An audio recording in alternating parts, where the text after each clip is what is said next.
सोचो, तुम सुबह उठो और अपने घर के बाहर बर्फ पर पैरों के निशान देखो, और वो निशान तुम्हारे घर के पास वाले जंगल से सीधा तुम्हारे घर तक आते हो। लेकिन प्रॉब्लम ये नहीं है। प्रॉब्लम ये है कि कोई भी पैरों के निशान वहाँ से वापस नहीं जाते हो। तो तुम क्या करोगे या क्या सोचोगे? इसका क्या मतलब हो सकता है कि कोई तुम्हारे घर आया था रात में और कभी गया ही नहीं। और सबसे डरावनी बात, ये कोई बनी बनाई हुई कहानी नहीं है। ये 1922 का एक असली केस है। एक ऐसा केस जिसमें मर्डर हुआ था और किलर ने पूरी फैमिली को मारने के बाद घर को छोड़कर जाना भी ज़रूरी नहीं समझा। इस केस का नाम है हिंटरकाइफेक मर्डर। 1920s के जर्मनी में एक छोटा सा आइसोलेटेड फार्म था जिसका नाम था हिंटरकाइफेक। वो छोटा सा फार्म चारों तरफ से जंगल से घिरा था। दूर दूर तक कोई नहीं था। वहाँ सिर्फ कुछ ही घर थे और रात के समय वो जगह एकदम खामोश हो जाती थी। यहाँ पर एक फैमिली रहती थी, ग्रूबर फैमिली, जिसमें 6 लोग थे।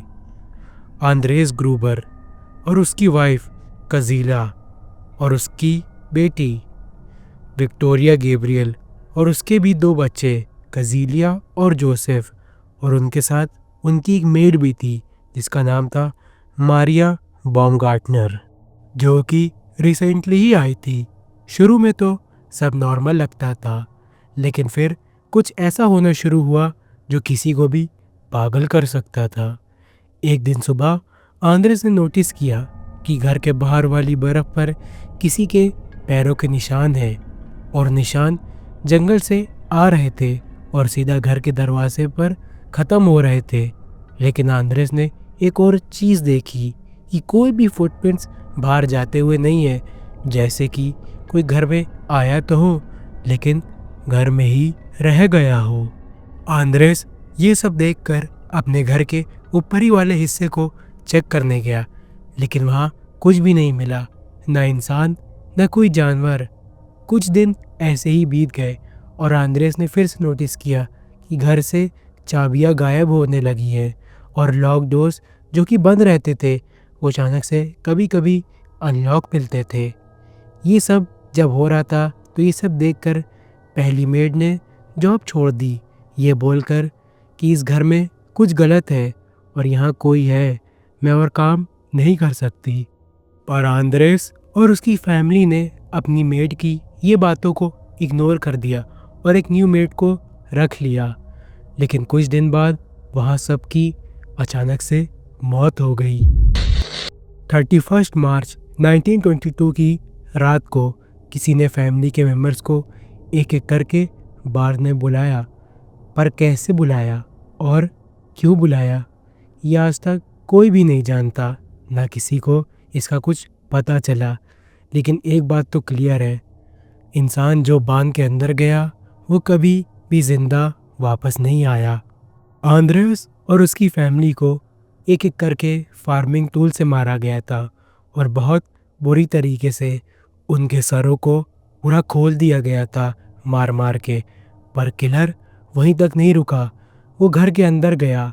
जो 2 छोटे बच्चे जिंदा थे, आंद्रेस की बेटी के बच्चे, उन्हें उनके ही बेड पर उसी फार्मिंग टूल से मार डाला, बार बार सर पर मार कर। और यहाँ से ये केस नॉर्मल मर्डर से एक हॉरर मर्डर बन जाता है। मर्डर के बाद वो किलर वहाँ से भागा नहीं, उसने उस घर को छोड़ के जाना भी ज़रूरी नहीं समझा। अगले कई दिन तक उसने वहाँ के फार्म के जानवरों को खाना दिया और किचन में खाना पकाता रहा, क्योंकि लोगों ने वहाँ के बताया कि चिमनी से कई दिनों तक स्मोक निकल रहा था। अब पड़ोसी घर में घुसे तो उन्होंने पूरी फैमिली की बॉडीज़ को बाहर ने पाया, पर बॉडीज़ पुरानी थी लेकिन वो घर अभी भी जिंदा लग रहा था। इसका मतलब क्या हो सकता कि कोई वहाँ रह रहा था इन सबको मार कर, वहीं सोता था, खाता था और उन्हीं डेड बॉडीज़ के साथ घर शेयर कर रहा था। यह सब की न्यूज़ जब मेन स्ट्रीम मीडिया तक पहुंची तो पुलिस तुरंत एक्शन में आई और इन्वेस्टिगेशन की। बहुत सारे सस्पेक्ट्स को पकड़ा पुलिस ने, लेकिन आज तक कोई भी नहीं अरेस्ट हुआ क्योंकि पुलिस को कोई सबूत ही नहीं मिला मर्डर की आइडेंटिटी का। और सबसे ख़तरनाक थ्योरी तो ये है कि घर के ऊपर वाले हिस्से वाले स्टोर रूम में जो फुटस्टेप सुनाई देते थे वो इमेजिनेशन नहीं थे। किलर शायद पहले से ही वहीं छुप के रह रहा था और उस फैमिली को रोज़ देखता था, उनकी रूटीन ऑब्ज़र्व करता था और सही वक्त का वेट करा।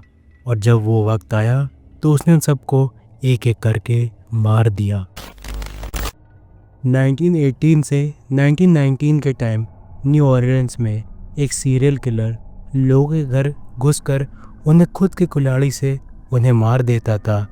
उसने न्यूज़पेपर्स को लेटर भेजे ये लिखते हुए कि जो भी जैज़ म्यूज़िक प्ले करेगा मैं उसे नहीं मारूंगा। और यह बात जब न्यूज़ वालों ने पेपर में छापी विद प्रूफ तो उस रात पूरे शहर में जैज़ बज रहा था। और सबसे अजीब बात, उस रात वहाँ कोई भी मर्डर नहीं हुआ। उस दिन के बाद वो एक्समैन गायब हो गया और आज तक उसको कोई नहीं जानता कि वो कौन था।